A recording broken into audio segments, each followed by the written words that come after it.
Di dalam hutan yang rimbun, hiduplah seekor tupai pemberani bernama Squirry dan sahabatnya, seekor burung yang ceria bernama Pip. Suatu hari, mereka menemukan peta harta karun tua yang menunjuk ke kacang emas legendaris. Petualangan mereka pun dimulai, melintasi sungai di atas sehelai daun dan memanjat pohon-pohon raksasa.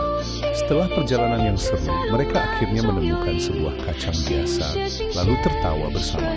Mereka sadar bahwa persahabatan adalah harta karun yang sesungguhnya.